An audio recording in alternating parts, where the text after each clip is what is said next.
నమస్తే, welcome to genius global. నేను మీ journalist Ganesh.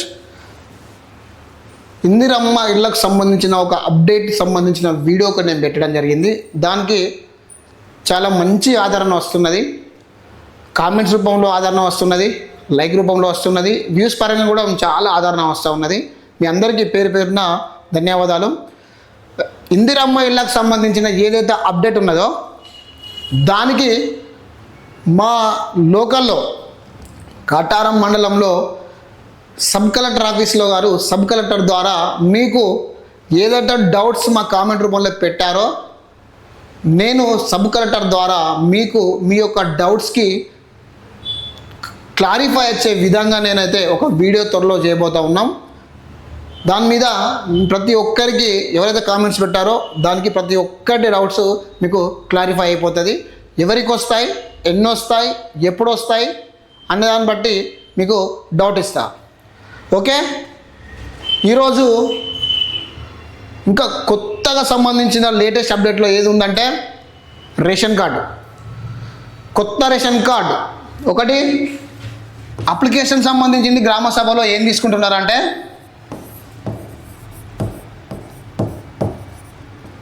గ్రామ సభలో న్యూ రేషన్ కార్డు,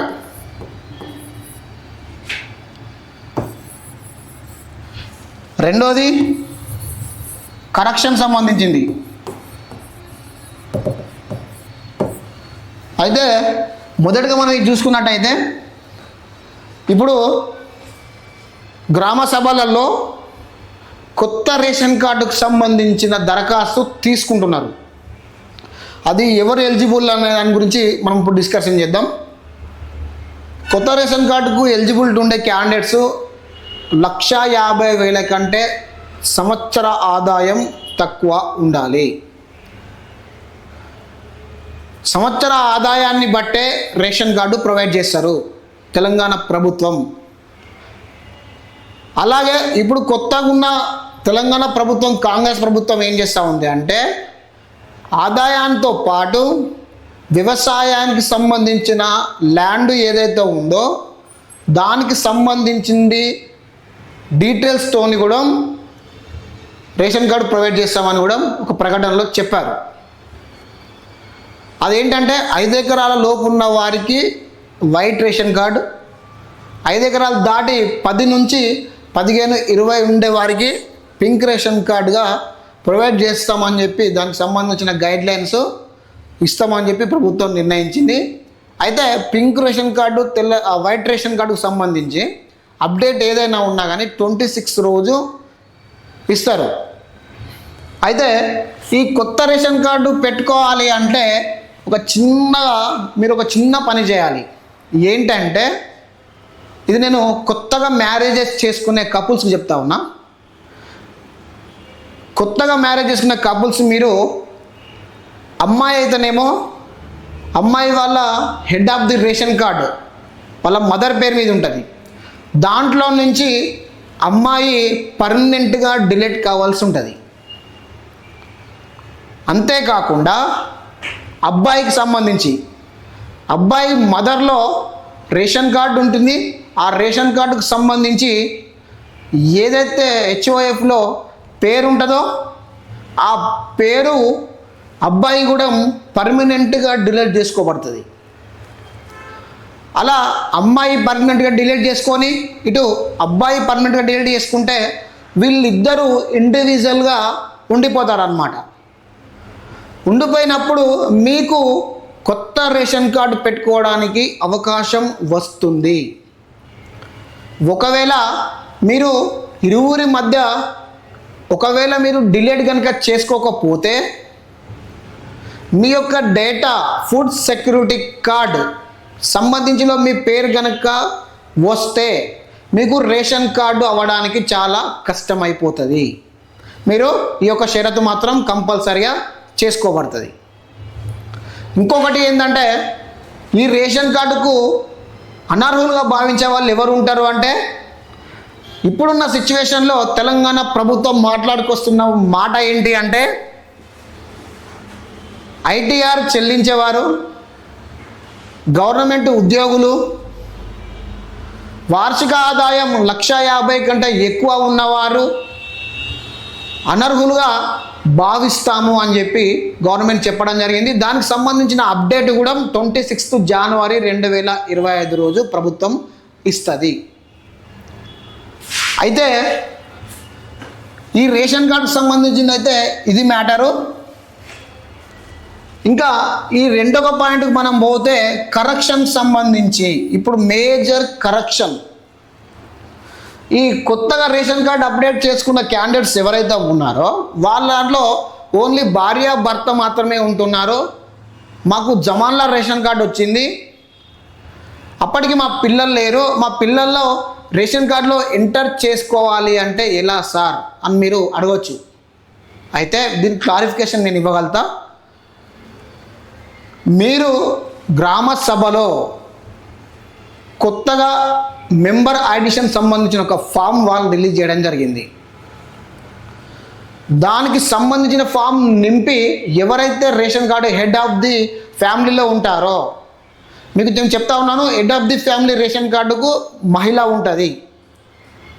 సో ఆ మహిళ పేరు మీద రేషన్ కార్డు మీరు డీటెయిల్స్ ఫిలప్ చేసి అందులో మెంబర్ అడిషన్ ట్యాబ్ కార్డు మీరు టిక్ చేసి ఎవరైతే పిల్లల పేర్లు ఉన్నాయో అవి రాసి మీరు గ్రామ సభలో ఇవ్వచ్చు, నియర్ బై మీ దగ్గర మీ సేవలో ఇవ్వచ్చు. అయితే కొత్త రేషన్ కార్డుకు సంబంధించిన అప్డేట్ అయితే గత 10 సంవత్సరాల నుండి అయితే ఇంతవరకు అయితే రాలేదు. ఇప్పుడే మళ్ళీ తెలంగాణ ప్రభుత్వం 26 జనవరి 2025 రోజు ఇస్తామని చెప్పి అంటున్నది. అర్హుల జాబితా నేను చెప్పిన విధంగా మీకు ఇస్తామంటున్నది. అయితే కరెక్షన్కి సంబంధించింది ఏదైతే ఉందో ఈ కరెక్షన్ సంబంధించింది గత 5-6 సంవత్సరాల నుంచి నడుస్తూనే ఉన్నది. అప్లికేషన్లు మాత్రమే నడుస్తూ ఉన్నాయి. ఎలా అంటే మీ సేవలో దరఖాస్తు వరకు మాత్రమే పరిమితం అయిపోయింది అది. అయితే మీ సేవలో దరఖాస్తు వరకే పరిమితం అయిపోయింది. ప్రభుత్వం నుంచి ఎటువంటి అప్లికేషన్ సంబంధించిన అప్రూవ్ వచ్చి మెంబర్ సంబంధించిన అడిషన్ కరెక్షన్ సంబంధించిన ఏదైతే ఉందో ఇంతవరకు అప్రూవ్ రాలేదు. ఓకే, ఇప్పుడు తెలంగాణ ప్రభుత్వం మనకి కొత్త రేషన్ కార్డులు ఇస్తూ అంటున్నది. దాంతోపాటు కరెక్షన్ మెంబర్ అడిషన్ చేసుకోవడానికి కూడా అవకాశం ఇచ్చింది. ప్రతి ఒక్కరూ దీన్ని గమనించుకోగలరు. ఒకవేళ డిస్ట్రిక్ట్ పరిధిలో ఉంటే మీరు డిస్ట్రిక్ట్ కలెక్టర్ ఆఫీస్లో ఇవ్వచ్చు. మీరు మున్సిపాలిటీ పరిధిలో ఉంటే మున్సిపాలిటీలోకి సంబంధించిన అధికారి ఉంటాడు. అంతేకాకుండా మీరు పెద్ద నగరమైన హైదరాబాద్లో కనుక మీరు ఉన్నట్టయితే మీరు నియర్ బై ఏదైతే డిస్ట్రిక్ట్ ఉంటుందో డిస్ట్రిక్ట్లో కలెక్టరేట్ ఆఫీసులు ఉంటాయి, మున్సిపాలిటీ ఆఫీసులు ఉంటాయి. దాంట్లో మీరు దరఖాస్తు ఇవ్వచ్చు. అసలు మీ రేషన్ కార్డులో పేరు ఉందా లేదా అనేదానికి మీరు ఎలా తెలుసుకోవాలి అంటే మీ క్రోమ్ బ్రౌజర్లో మీకు సంబంధించిన మొబైల్లో క్రోమ్ బ్రౌజర్లో ఎఫ్ఎస్సి సెర్చ్ అని కొట్టండి. ఎఫ్ఎస్సి సెర్చ్ అని కొట్టగానే మీకు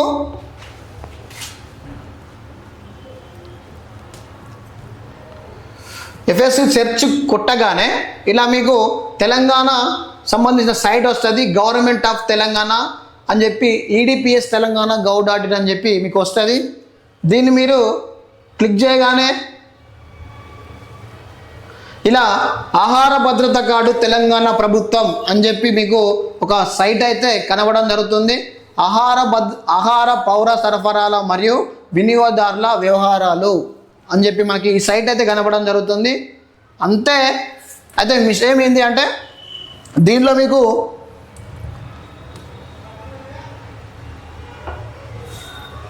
మీకు దీంట్లో ఇది ఉంది కదా, ఎఫ్ఎస్సి రెఫరెన్స్ నెంబర్ అని చెప్పి ఉంది కదా.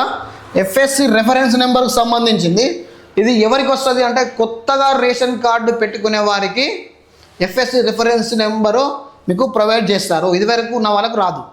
ఇంకొకటి ఇక్కడ రేషన్ కార్డ్ నెంబర్, ఈ రేషన్ కార్డ్ నెంబర్ ఎలా తెలుసుకోవాలి అంటే మీకు ఒక చిన్న ట్రిక్. ఇక్కడ ఓల్డ్ రేషన్ కార్డ్ అని చెప్పి ఒకటి మీకు ట్యాబ్ కనబడతాం చూడండి. ఓల్డ్ రేషన్ కార్డ్ నెంబరు అంటే ప్రతి ఒక్కరికి ఒక రేషన్ కార్డ్ నెంబర్ అనేది ఉంటుంది. అది ఎక్కడ ఉంటుంది అంటే మీ రేషన్ కార్డులో ఇంతకుముందు తెలంగాణ ప్రభుత్వం మీకు రేషన్ కార్డు ఎలాంటి ఇచ్చిందంటే ఇలాంటి రేషన్ కార్డులు మీకు ఇవ్వడం జరిగింది. ఇది వైట్ రేషన్ కార్డు సంబంధించింది. ఇలాంటి రేషన్ కార్డులో back side white ration card అయితేనేమో WAP సిరీస్తో స్టార్ట్ అయ్యి అంకె ఉంటుంది. పింక్ రేషన్ కార్డు అయితేనేమో YAP అని చెప్పి నెంబర్ ఉంటుంది. సో దానికి సంబంధించిన నెంబర్ ఉంటుంది. మీరు ఈ FSC సెర్చ్ అనే సైట్లోకి వచ్చి ఇక్కడ ఓల్డ్ రేషన్ కార్డ్ అనే దాంట్లో ట్యాప్ చేసి మీది WAP అయితే WAP, YAP అయితే YAP అని టైప్ చేసి ఈ రేషన్ కార్డుకు సంబంధించింది డిస్టిక్ ఏదైతే ఉందో, మీరు ఏ డిస్టిక్లో ఉండేవాళ్ళు ఇది వరకు, జయశంకర్ భూపాల్పల్లి, కరీంనగర్, కొమరం భీం, ఆసిఫాబాద్, మహబూబాబాద్,